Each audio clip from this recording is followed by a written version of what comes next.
இன்னைக்கு ராஜஸ்தான்லயே ரொம்ப ஃபேமஸ் ஆன சோக்ரா கட்டி எப்படி செய்யறதுன்னு இந்த வீடியோல பார்க்க போறோம். செட்டுபாய் வாக்ஸ்ல எல்லாருக்கும் வணக்கம் கை. சோக்ரா செய்யறதுக்காக கம்பை வந்து 2 நாள் வெயில காய போட்டு மாவு மீல் எடுத்துட்டு போயிட்டு நல்லா நைஸா அரைச்சி எடுத்துட்டு வந்துடணும். இந்த அளவுக்கு நைஸா இருக்கணும். அரைச்சி கொண்டு வந்த மாவு வந்து ஜல்லடை வச்சு கொஞ்சோண்டு மாவு மொத்தம் தனியா எடுத்துக்கலாம். தனியா எடுத்து வச்ச மாவுல கொஞ்சமா உப்பு ஆட் பண்ணி ரெண்டுத்தையும் நல்லா மிக்ஸ் பண்ணிக்கணும். இப்போ இந்த மாவை நம்ம சப்பாத்தி மாவு பேசுற மாதிரி ஒரே நேரத்துல மொத்தமா பேச முடியாது. அப்படி மொத்தமா பேசஞ்சோம்னா கொஞ்ச நேரத்திலே மாவு கல்லு மாதிரி ஆயிரும். அதுக்கப்புறம் நம்ம செய்ய முடியாது.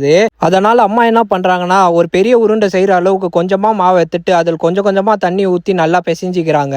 உருண்டை களி உருண்டை அளவுக்கு பெரிய சைஸா இருக்கணும். அதை வந்து கையாலே தட்டி சப்பாத்தி சேப்பு தர போறாங்க. இந்த சோக்ரா செய்யறது கொஞ்சம் ஹார்ட் ஒர்க் தான். ஆனா வந்து செஞ்சு சாப்பிட்டா டேஸ்ட் ரொம்ப நல்லா இருக்கும். அம்மா சூப்பரா கையாலே சப்பாத்தி சேப்ல ரவுண்டா தட்டி எடுத்துட்டாங்க. தட்டினது பாத்தீங்கன்னா சுட சுட தவால ஆட் பண்ணி ஒரு 30 செகண்ட்ஸ்க்கு அப்படியே வந்து விட்டுருங்க. 30 செகண்ட்ஸ்க்கு அப்புறம் சோக்ராவை திருப்பி போட்டுக்கலாம். திருப்பி போட்டதுக்கு அப்புறம் ஒரு நிமிஷத்துக்கு லோ ஃபிளேம்ல அப்படியே விட்டுருங்க. ஒரு நிமிஷத்துக்கு அப்புறம் பக்கத்துல இருக்க ஸ்டவ் ஆன் பண்ணிட்டு நம்ம சோக்ராவை மறுபடியும் திருப்பி போட்டீங்கன்னா நல்லா உப்பி நம்ம சோக்ரா ரெடி ஆயிரும். எதுக்கு டைரக்டா காமிக்கிறோம்னா இந்த டைம்ல ஹீட் கொஞ்சம் அதிகமா தேவைப்படும் சோக்ராக்கு.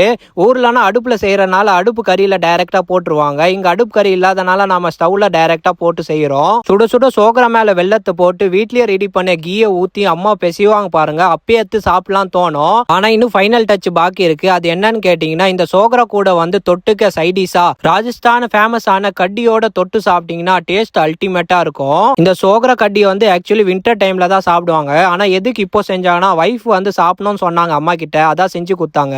அம்மா செஞ்ச சோக்ரா கட்டி டேஸ்ட் பண்ணி பார்த்தா டேஸ்ட் அல்டிமேட்டா இருந்தது.